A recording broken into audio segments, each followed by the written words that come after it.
Well, let's begin by the question that's been haunting us for months, which is whether, with the war in Ukraine and Russian weaponization of energy, Europe is going to be facing a cold winter this year with the possibility of rationing. Tell us how that looks. There's been some encouraging news. Uh, Mild fall weather, gas storage sites seem to be filled, some reduction in demand. Are you more hopeful now that that Europe can get through this winter without real disruption? Thank you very much. And indeed, I think we have done a lot to prepare for this winter. We have done a lot collectively at European level, working with member states, working with the European Parliament, but also working with our global. On the supply side, we have been reaching out to suppliers like the United States suppliers, but also Norway, other countries in our neighborhood that are suppliers of energy, and have been working with them to secure new supplies, additional supplies, to replace the Russian gas that has essentially been taken off the global market. So, as you probably know, before the war, we received about 40% of our gas supply from Russia, and most of that was via pipeline.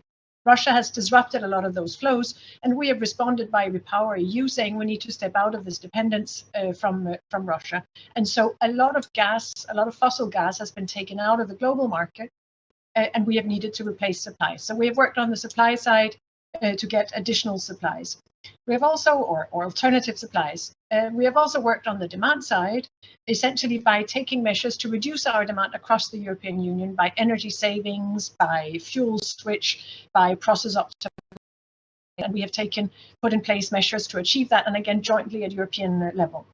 Then we have taken measures to be more secure, and that's primarily storage that you mentioned. We've put in place a regulatory framework that requires all storage owners to fill their storage before winter, and we are above 95% of storage filling, so really very, very high level, a record level also compared to normal years.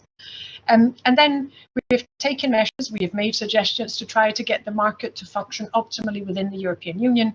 That is both to address infrastructure bottlenecks. We have had essentially fossil gas flows or natural gas flows going from east to west within our internal infrastructure. And so some of that has to be adapted to and aligned with the new flows that come from other sources, in particular, of course, LNG, and again, a lot of that from the US. The US was already our largest LNG supplier, but has very, very significantly increased supplies to the European Union over this year since the beginning of the war. So we've done, I think, what we can as we go into this winter in a fairly good place. That doesn't mean it's without risks or without challenges. It will be a challenging winter, but I think we have done as much as we can in terms of preparing that. The other thing we've done, and I think this is critical to underline, and it aligns with the climate focus, is of course to make sure that all these emergency measures are aligned with our green transition. So we step up, we accelerate renewables, we have measures to put in place more heat pumps, more photovoltaic on rooftops, more energy efficiency investments and measures. So that is of course a critical point of our energy security as well as of our sustainability.